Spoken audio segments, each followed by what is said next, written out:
Welcome to episode 3 of the In the Name of Service podcast. I'm your host, Dr. Barb Thompson.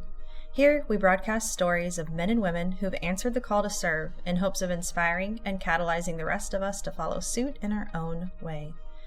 Today's interview is with Josh Armstrong.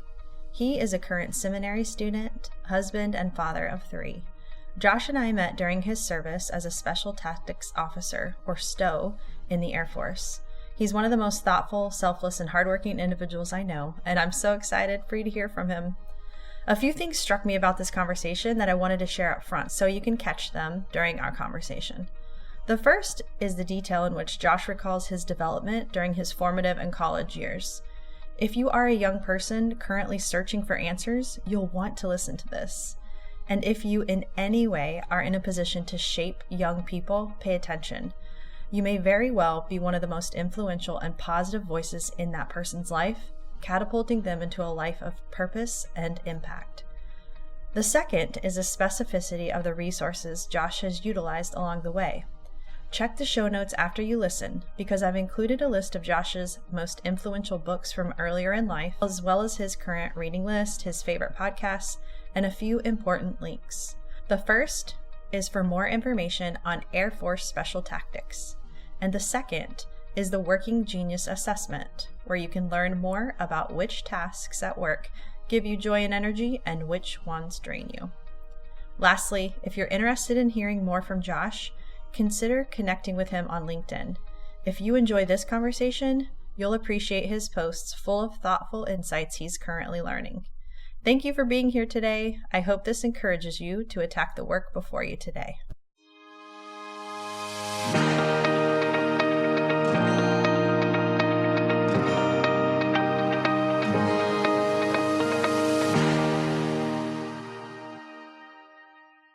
All right, Josh, thank you so much for being with us today. Start us off by just telling us a little bit about yourself. Thanks, Barb. Happy to be here. And my name is Josh Armstrong, of course. I was raised in a military family. My dad and mom were both in the Army, so I moved all over the place as a kid. And we eventually ended in Florida for my high school and college. So went to a public university there in Florida and joined the military thereafter, went to kind of assessment and selection during my senior year of college, joined the Air Force, and while I was in the Air Force, met my now wife. We have 3 children together, and just last year, after 11 years of service, I recently separated, and now I'm a student here at a seminary, kind of discerning my next step to future service in the church and a couple of other things. That's kind of a once over the world. Yeah, that's you in a nutshell. Yeah. So you mentioned both of your parents being in the Army. What do you feel like, personally, internally led you to serve, and how did you make the choice of, how to do that? I've been thinking about this ahead of our conversation, and I think that decision to serve is part of a period of my life where the shorthand answer is I was just maturing. I was kind of a boy, and I was introspective, and I realized that in high school. And so going into college, I realized I didn't really know kind of what I believed, why I believed it, what I wanted to do, or what was the appropriate way to see the world, I guess, and operate in it. And college was extremely formative to me, but really senior year of high school is when I think I really started thinking about this stuff. And, high school's a tough time for everybody. So I will speed past, just the embarrassing details of trying to figure out who you are. But I did have a sense I need to grow up. Yeah. And, and maybe I wasn't at church growing up too with my mom and dad. And probably, no doubt, the preaching at that church nourished some of that introspection and an awareness of, hey, that I was not right. And probably some of the ways I related to things and people in the world. Mm-hmm. And so that drew me into trying to figure that out. And that started in the end of high school, went to college. I was kind of also, there's a lot of platitudes in my church growing up. So I wasn't satisfied with some of the answers. And during that time, I stumbled upon my grandfather's. He had some Bible commentaries that my dad had kept. Because my dad's dad was a Methodist pastor, and After Pearl Harbor, he enlisted in the Marine Corps and actually went to Iwo Jima, fought there, was a cartographer mapping out the tunnels. And oh, wow. And so I'd never been exposed to like a Bible commentary, which was, I just remember reading this in high school, and there's kind of depth and connectedness between the Bible as a library and discussion of like, even like odd stories. I just remember the weirdest things, how like rabbis in the first century would use caffeine to stay up and read scriptures throughout the night. Yeah. So just weird things like that. And it just, I was curious and I was hungry. Mm-hmm. And so I would dig into that, and I went into college, and college was like a fresh start. So I didn't know what I wanted to do when I entered college, but I landed on political science as a major. I suppose, hey man, I needed to learn some things about the world, was maybe that what fueled that. Mm-hmm. And then during that time, I was still reading these little Bible commentaries from my grandfather, and a couple of other variables came together where I had a classmate who was using the GI Bill, had served in Iraq, and then a buddy who was doing this thing called Ranger Challenge, building rope bridges, going across a river. And then after visiting all the different kind of Christian groups on campus, I landed at a particular Lutheran church where a pastor was kind of giving me individual books that he thought would be good for me at this time in my life. And all of that came together, and I knew I wanted to serve in the military. I felt that responsibility. I guess at the same time, I was following the war in Afghanistan. So OEF, one of my assignments, I'd follow the New York Times coverage every day. And so I just, that was a project. And at that point, I was like, okay, maybe law school, maybe something with intelligence. I hadn't thought of the idea of the military, but this vet in my class, talking to a friend who was doing Ranger Challenge, and then probably my dad and my grandfather's service too, it just hit me that someone is doing that on my behalf. And I was overwhelmed with gratitude because college was a great time for me. I was able to learn all sorts of stuff, meet new people, and again, figure out what I believed too. And I was in this church with a pastor who took all my questions very seriously, was very approachable. And so I had kind of two simultaneous desires. I felt a conviction to serve in the military, mm-hmm. and I thought the theology and what I'd learned in the church almost reinforced that, because I anticipated some very hard times in the military, and I had a couple heroes that I was reading at that time too. Probably first and foremost was a guy named Dietrich Bonhoeffer, mm-hmm. Who just in a nutshell, he was a German pastor during the Nazis' rise to power, and was one of the few Germans who resisted the Nazi infiltration of the church, had a radio program speaking out against Hitler, and he had the opportunity to go to Britain and then America, and to kind of just get away from all of that mess. But he made the responsible decision in his mind to get back to Germany, because if he was going to be part of that reconstruction process, he had to potentially suffer with his peers and countrymen. And so mm-hmm. I remember reading this, and I was like, man, this is all because of how he views the world and his relationship with God, the creator, and then his peer creatures. And he wasn't interested in his personal piety. He knew that his relationship with God was based totally on grace. And so he could look to his left and right and say, well, what do my neighbors need? And that was getting Jews out of the country.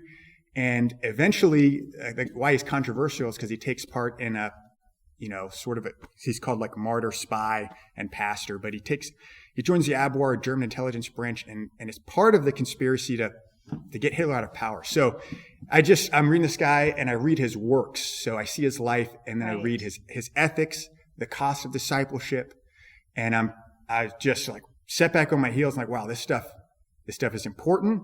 And later in life, I read Ordinary Men. So I set kind of Dietrich Bonhoeffer's life in contrast with Ordinary Men, which is the story about the Reservist Battalion 101 who was part of the final solution in Poland. And this was truck drivers, teachers. It wasn't like the Gestapo going through killing these Jewish men, women, children. It was ordinary people. And it gives firsthand accounts of why they did what they did. And I love Browning. He has this note. He says, the sleepers in Germany weren't like those people who are temperamentally wired to follow an authoritarian, strong man. The true sleepers were those few people who had the moral courage to not partake. And because these stories have examples of the officers saying, hey, no one has to do this if they don't want to, but out of shame and kind of honor amongst their peers or whatever the motivation was, very few actually turn away. And so Bonhoeffer he stands out all the more strongly for me. Mm-hmm.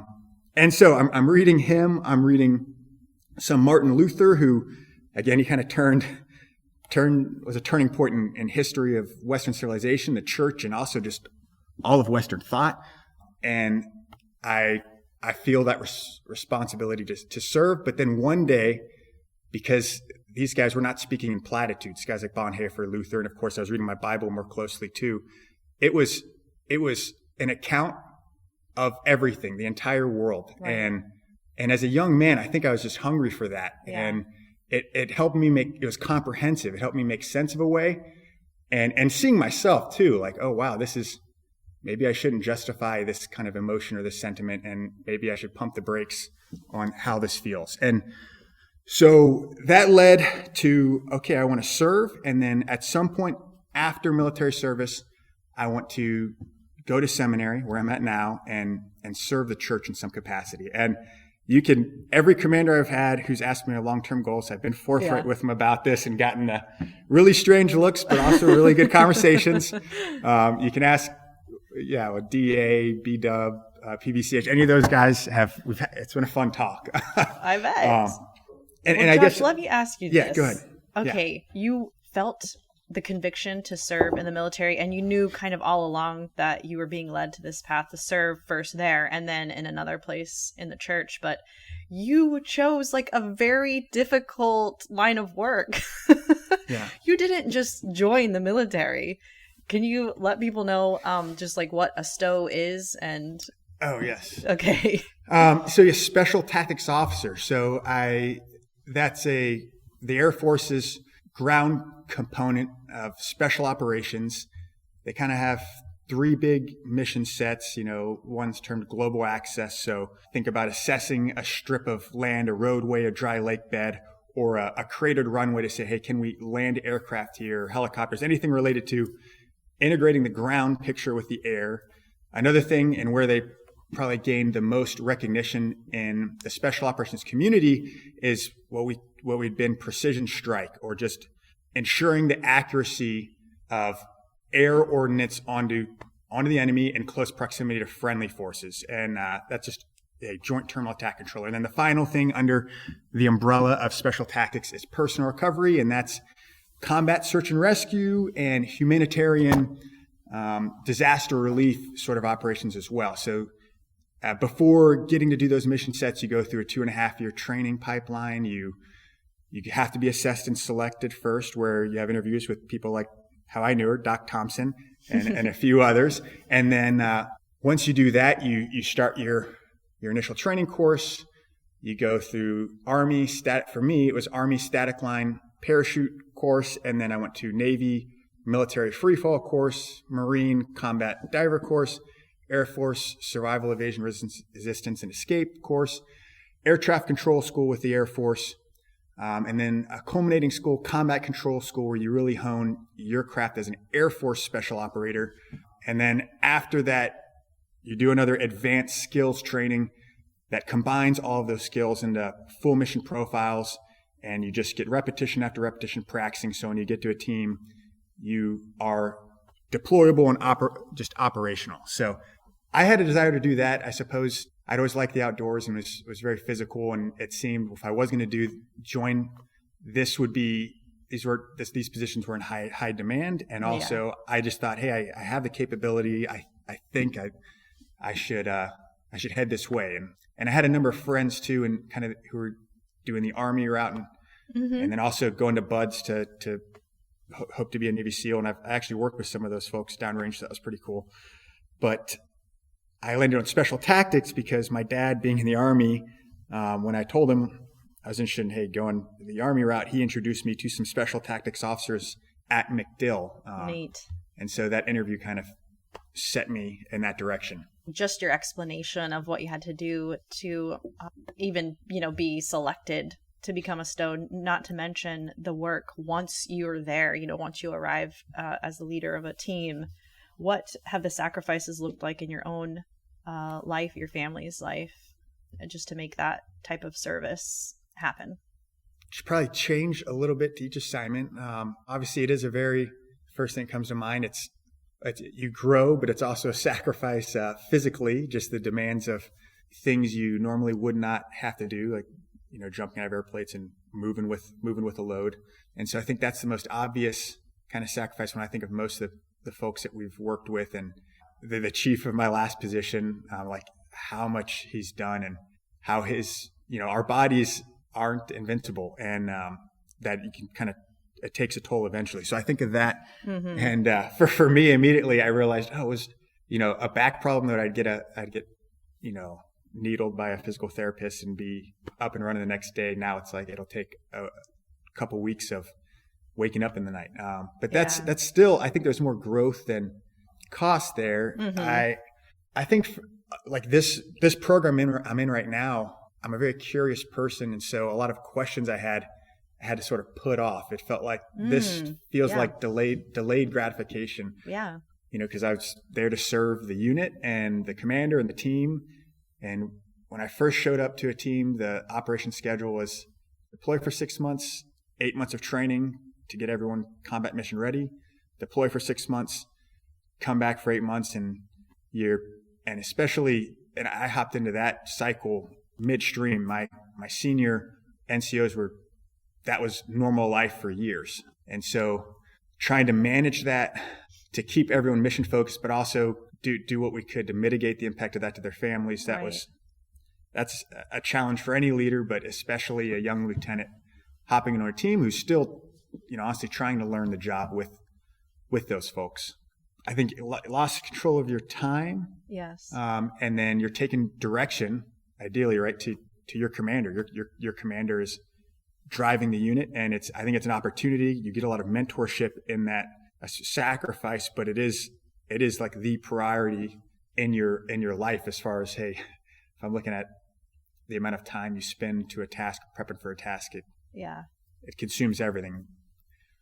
What has been just from your own personal perspective, the most meaningful period of time during your service so far, or most meaningful position, or even mission?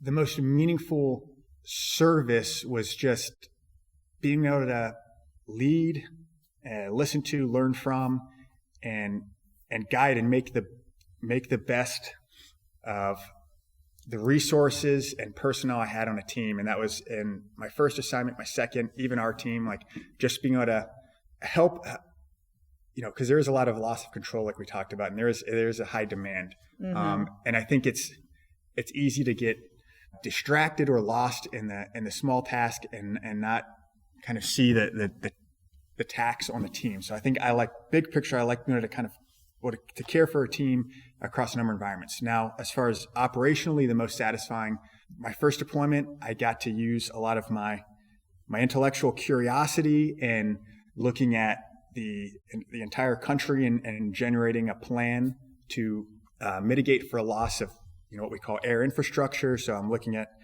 with the team we were looking at air infrastructure in a particular country, the enemy network, and the friendly campaign plan.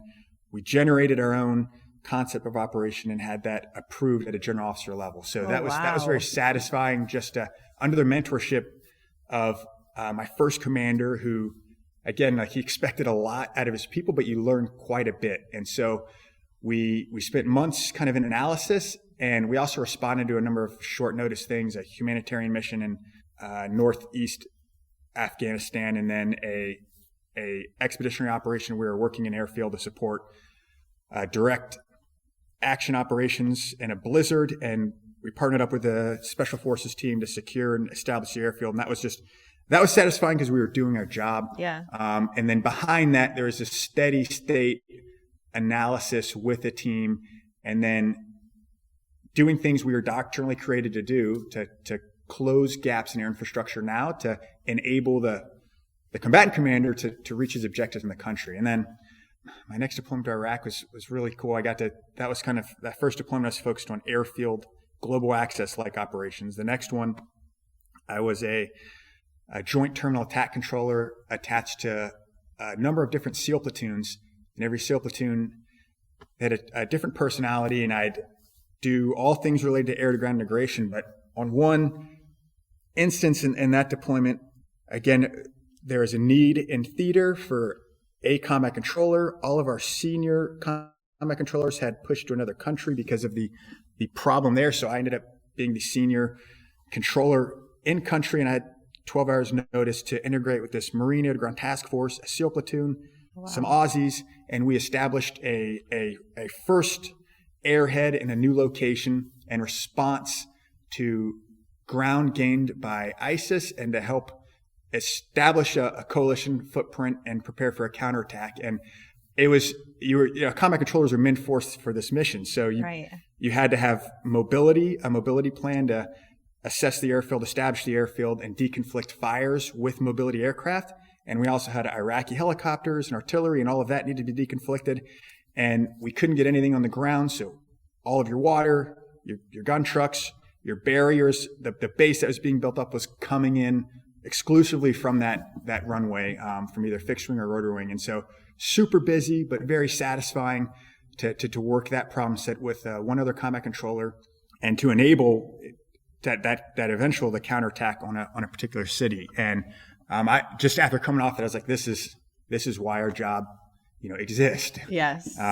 Everything came to bear, and working throughout the whole night, and of course, crisis to respond to. And I loved working with the young Marines along with the SEALs. You saw the kind of the best of the joint world, and that was really gratifying. I love the Pacific too.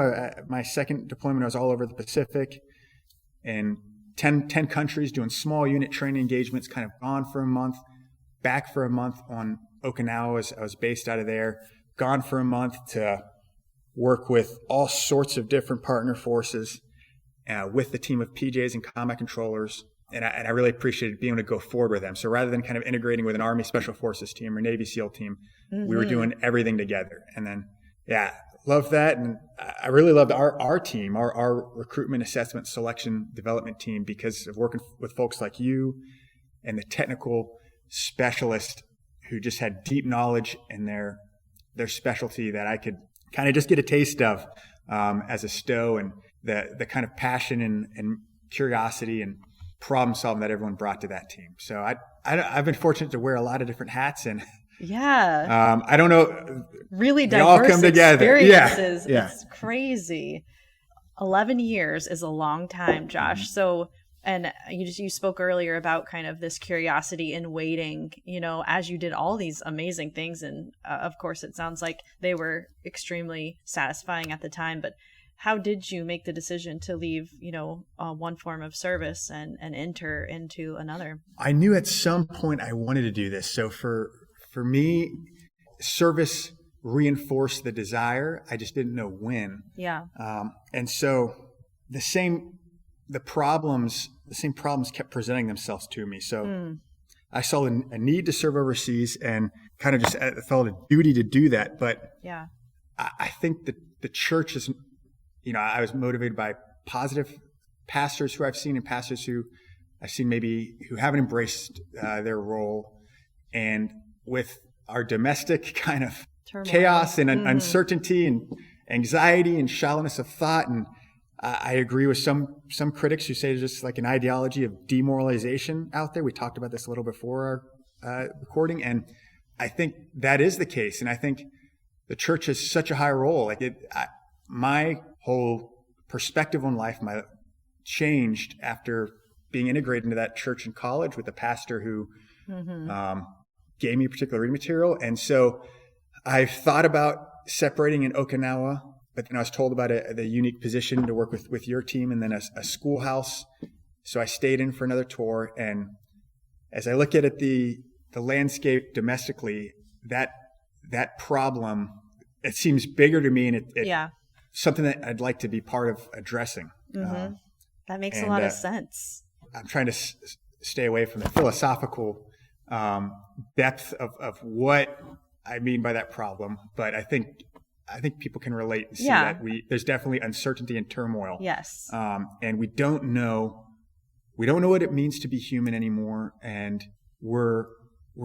I think the there's mystery in some realms of life, but there's also a quest for intellectual certainty and I think Jordan Peterson does this well. So he's not a Christian. So from an outsider's perspective, he's talked about how science asks what a thing is. Right. We can learn a thing's material properties.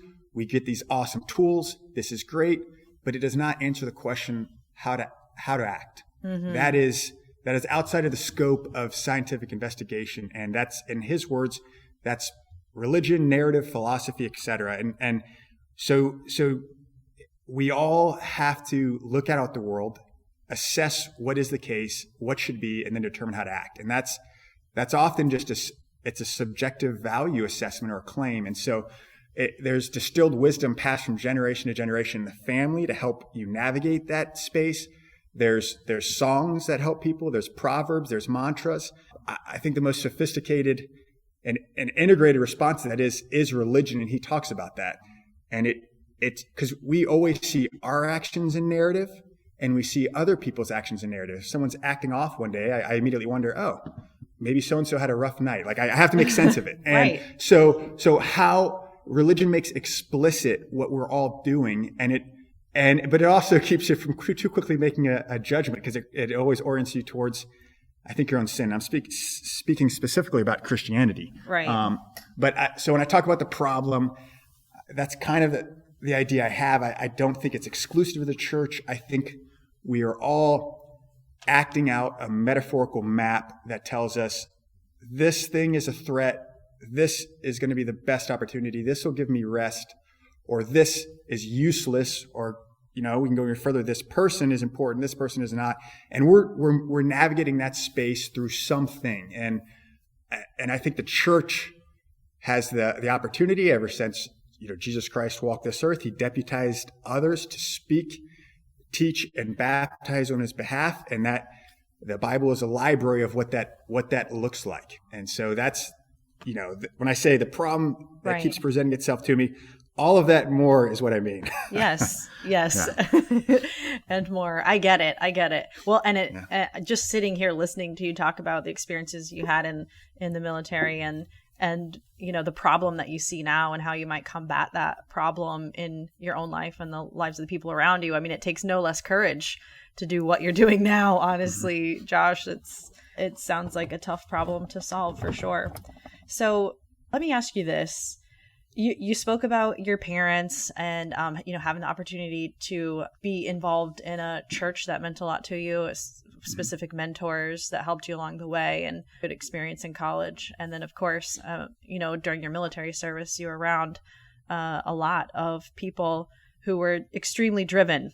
Mm-hmm. Let's say, there's an average individual, or they feel like an average individual out there, but they feel a similar sense of conviction that you mentioned before. What is your advice for that person, that young man or woman, if they feel the conviction to serve, but they really don't know how to start or where to start? Yeah, I think the first metaphor that comes to mind, and the Bible uses all over the place, but many other religions do, depicts life as a journey. And so, yeah, I think that conviction is good and noble. And in the Christian story, that we have two fundamental relationships. There's one with our Creator, God, but then also with fellow creatures. And so that desire to serve other people is good and noble. And I think that should be pursued. And if life really is a journey, then taking steps in that, even if it's a single step in that direction, mm-hmm. is the first thing. And often that's talking with someone who's in that trade. And that's, talking with a pastor in college, and then also the veteran in my class has kind of helped me get traction in that particular direction.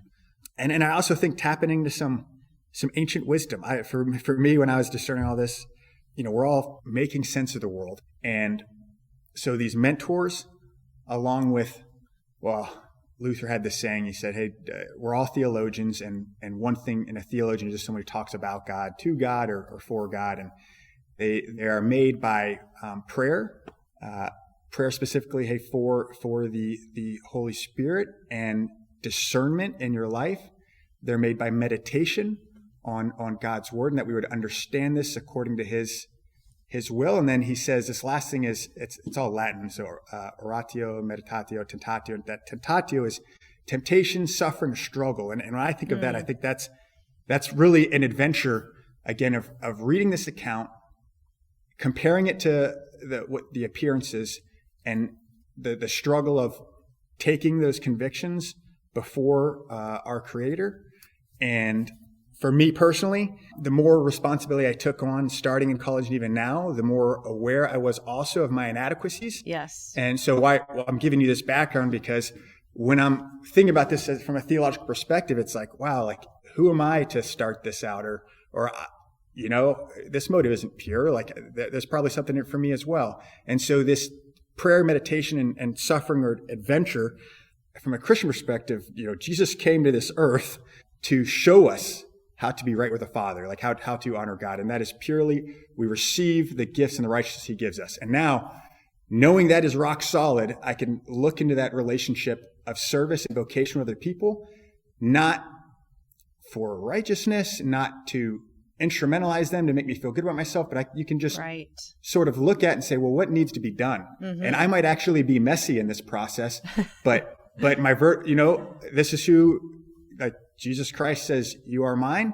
and I don't need to worry about that vertical relationship with because of what Jesus Christ came and did. And so I would say it probably, like, you probably are a little inadequate, just like I was and I am right now, and you're going to learn and grow and stepping off in that direction.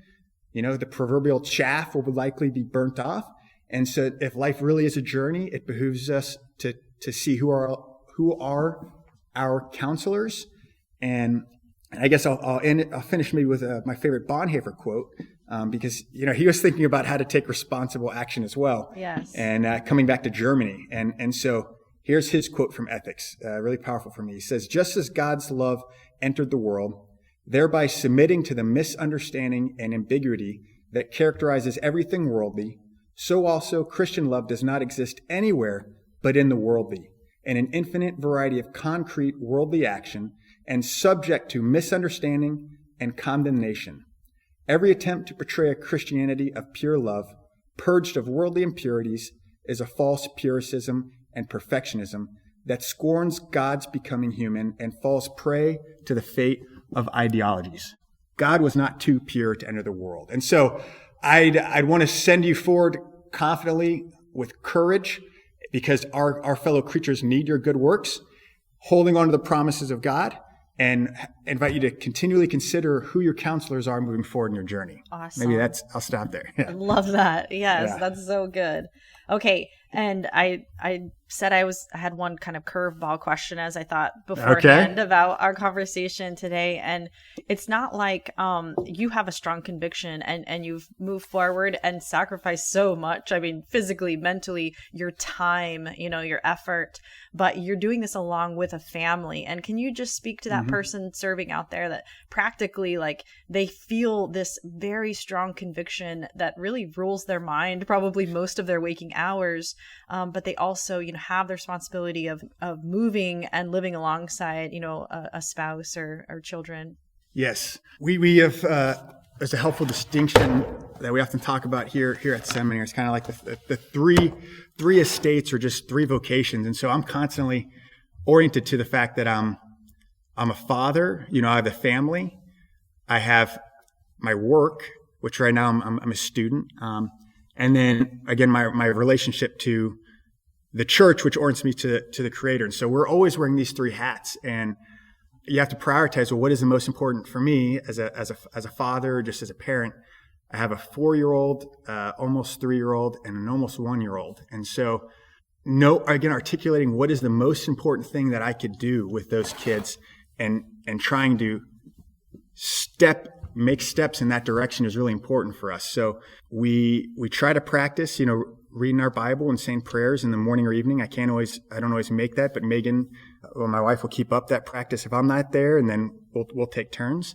And she's been on board with all of these different things that I've done. Yeah. So that also, can't overlook that. Yeah. So just very practically, I have not made any executive decisions in any of these decisions. We've prayed about it. We've talked about it, and she's so gracious. And her working geniuses too. We talked about that before the podcast. Her strengths are different than mine, and so and mine are different. So we, as a family, it's just been a blessing to see her adapt to different aspects of the seasons of life. And, our kids are becoming school age, so we're looking at, different schooling options. But how to do this with a family, I think I've been thinking about this career transition, and Megan and I talked about this all the way back to our days dating. So that was very helpful. Yes. So if you have someone, talk about it and let them know you're discerning it before you're maybe galvanizing them and saying, let's do it. So that's probably the most important. And then I think processing that decision together and praying about it is helpful. And because Megan has been in and supportive of this decision, I know it's enabled me to do those things in the military and then make this transition. And I would not be able to do it without her being who she is. Right. So. Absolutely. Well, thank you for that. I know that's a curveball, but essentially what I'm hearing is you're just as deliberate about, the people on the journey with you as you are the journey itself. So, or even more so maybe. Anyway, thanks for your time today, Josh. Any parting thoughts before we conclude? No, it's really good talking with you, and thanks for the opportunity. I hope you and yours are doing really well. All right. Thank you. Thank you.